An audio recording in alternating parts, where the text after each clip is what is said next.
नमस्कार, बहुत स्वागत। मैं हूं आपके साथ ऋतु ज्ञानवानी। आप देख रहे हैं न्यूज़ 18 का डिजिटल प्लेटफॉर्म।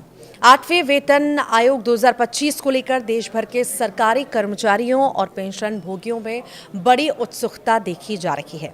बढ़ती महंगाई और बढ़ते जीवन यापन खर्चों के बीच हर कोई ये जानना चाहता है कि इस बार सैलरी और पेंशन में कितना इजाफा होगा। नए आयोग से उम्मीदें काफ़ी ऊंची हैं, क्योंकि ये न सिर्फ बेसिक सैलरी और भत्तों में सुधार करेगा, बल्कि कर्मचारियों और सर्विस से रिटायर लोगों की आर्थिक सुरक्षा को भी मजबूत करेगा। आने वाले महीनों में लागू होने वाले 8वें वेतन आयोग से लाखों परिवारों को सीधा फायदा मिलने वाला है। नया पे स्केल यानी 8th पे कमीशन, सैलरी, भत्तों और सुविधाओं में सुधार के साथ ये लाखों कर्मचारियों और पेंशन भोगियों के लिए राहत लेकर आने वाला है। बड़ा सवाल ये है कि ये वेतन आयोग कब लागू होगा और सरकारी कर्मचारियों की सैलरी कितनी बढ़ेगी। 8वें वेतनमान आयोग से सरकारी कर्मचारियों की बेसिक पे में 20% से 30% तक की वृद्धि होने की संभावना जताई जा रही है। और ये बढ़ोतरी ग्रेड के अलावा इस बात पर निर्भर करेगी कि किसी कर्मचारी ने कितने सालों तक सरकारी सर्विस की। बढ़ी हुई सैलरी से मासिक आय में सुधार होगा, जिससे बचत के अलावा खर्च करने की क्षमता भी बढ़ेगी।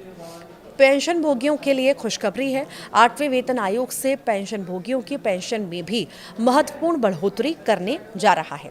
महंगाई और बढ़ते खर्चों को ध्यान में रखते हुए पेंशन भी बढ़ाई जाएगी, ताकि सेवानिवृत्त कर्मचारियों को आर्थिक सुरक्षा मिल सके। ग्रेड और पे बैंड में सुधार भी होगा, ये भी कहा गया है। नया वेतन आयोग ग्रेड पे और पे बैंड को भी अपडेट करने की तैयारी में है। इससे निचले और मध्यम वर्ग के कर्मचारियों को अपेक्षाकृत अधिक फायदा मिल सकता है, ताकि वेतन समानता बढ़ाई जा सके। वरिष्ठ अधिकारियों के लिए भी नए स्केल तय किए जाएंगे, जिससे प्रमोशन की प्रक्रिया पारदर्शी बनाई जा सके। लगातार बढ़ती महंगाई को देखते हुए आयोग वेतन संशोधन में महंगाई के वर्तमान स्तर को प्रमुख आधार बनाएगा। खबर है कि नए वेतन आयोग में महंगाई भत्ते को एडजस्ट किया जाएगा। इससे कर्मचारियों को राहत मिलेगी और वे अपने खर्चों को बेहतर ढंग से संभाल भी सकेंगे। आखिर और क्या क्या बदलेगा, ये भी सवाल इसी बीच आता है। तो नए वेतन आयोग के लागू होने से हाउस रेंट अलाउंस यानी HRA, ट्रैवल अलाउंस यानी TA और मेडिकल भत्तों में भी संशोधन की संभावना है। बड़े शहरों में काम करने वाले कर्मचारियों को ज़्यादा HRA मिल सकता है। यात्रा भत्तों में बढ़ोतरी से रोजाना आने जाने का खर्चा भी कम होगा। मेडिकल भत्तों में भी नई सुविधाएं जोड़ी जा सकती हैं। आखिर लागू कब होगा ये नया वेतन आयोग, ये भी सवाल आपके मन में होगा। तो यूनियन कैबिनेट ने 28 अक्टूबर 2025 को 8वें सेंट्रल पे कमीशन यानी 8th CPC के लिए टर्म्स ऑफ रेफरेंस यानी TOR को मंजूरी दी, जो सेंट्रल गवर्नमेंट के कर्मचारियों और पेंशनर्स की सैलरी, अलाउंस और पेंशन बेनिफिट्स को रिव्यू करेगा। नए पे कमीशन के बनने के 18 महीनों के अंदर अपनी सिफारिशें देने की उम्मीद है।